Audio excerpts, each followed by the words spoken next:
When you decide to write a memoir, you decide to tell the story of your life, you are choosing a hero's journey. In fact, there are two potential hero's journeys that you might choose. One when you're writing, and a second one that comes if you decide to publish.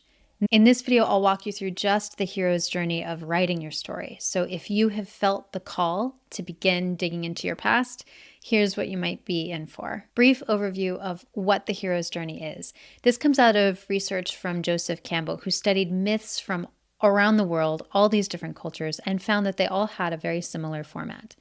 In the first stage of the journey, the hero or heroine feels a call to adventure, and they decide to leave their ordinary world, meaning they're leaving their social norms, they're leaving the status quo, they're leaving the ways that they know things to have been, and they go in the search of the unknown. This requires them to challenge their beliefs and thoughts about the world. Along the way, they encounter a series of challenges that test their resolve and their commitment to the journey until finally they reach the greatest challenge, in which they find their personal power. It's through that process that they gain deep wisdom that they bring back to their ordinary world at the end of the myth. That is the cycle that you're signing up for when you decide to sit down and write your story. Because you're writing about your past, you might assume that you're going into what is known. But actually, and this happens for everyone that I've ever coached in memoir, this happens for me, you go into your memories thinking you know what you know, and you discover emotions, feelings, and perceptions that you didn't recognize at the time. What a hero's journey really is, and what you're doing when you're writing,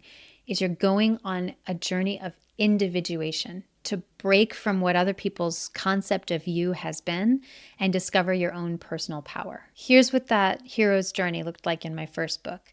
I remember sitting in a hotel room during a work trip and realizing I had made such a mess of my romantic relationships that on this trip, when I was separated from everyone, I actually started to feel more myself than I'd felt in a long time. It was really sad. And I realized I needed to sit down and write about it. I knew that it was going to take me time to unpack all of this. And I also knew that I didn't consider myself worthy enough to just do this work for me alone. The first motivation that I had for sitting down to write was thinking that there are probably other people in the world who've made a mess of their relationships and really struggled to figure out what they want and what their desires mean to them.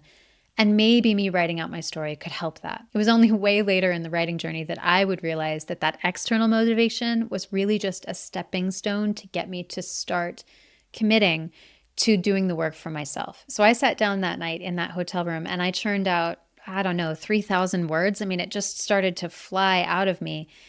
And I encountered the first challenges of this journey, which was that trying to write honestly about what I did and what I felt on the page, it was really hard to look at. But even though it was really painful to see how insecure I'd felt and how I'd manipulated others because of that, there was liberation in seeing the truth. And by spending all of this time alone by myself, writing out my story and really looking at it, I was slowly starting to develop compassion. I knocked out a first draft of this thing over the next 8 months or so and sent it to Tucker Max, my mentor and now business partner, to edit. It was in his read actually where he was leaving comments about like, what did you really feel? You say you don't know what happened. What happened? He was pointing out all of these places where I was still hiding in ways that even I couldn't see. I'd done a layer of development, but he was showing me there was a whole nother layer to get to. It was in editing that I started learning how to really dig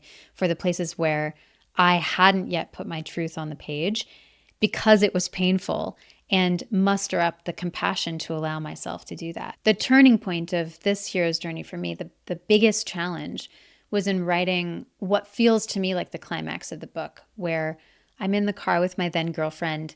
She's feeling very upset and emotional over the state of our relationship, and I am so freaked out and feeling so panicked that I just want to do and say anything to calm her down. But for the first time, instead of trying to say the thing that I think will calm her, I just say the thing that is true for me. I tell her that there's this other relationship that I think is important to me and I want to figure out how to have them both. I judged myself so much for that desire. I didn't think it was right or good, but in that moment, I just said the truth. The thing that I was letting go of, both when that memory happened, but even more so when I wrote about it, was I was letting go of this constant need to be seen as a better person than I am. I had to let go of this idea of presenting a perfect version of myself to anyone, because I was realizing that was just a way to manipulate people. I was letting go of control of her seeing me as a better or improved person and just letting myself be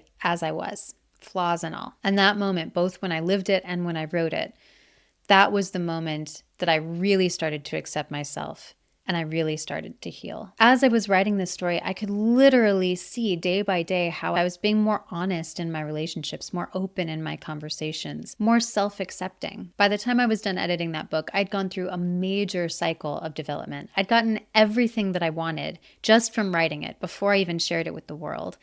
And my life was starting to change. I was showing up more authentically in work. My career was booming. I was showing up so much more vulnerably in my relationships, and they were getting deeper and more connected. And there was a time period where I thought, maybe I don't publish this book. I don't really know what else I need to get out of it. But stay tuned for part 2, because deciding to publish was another life-changing journey.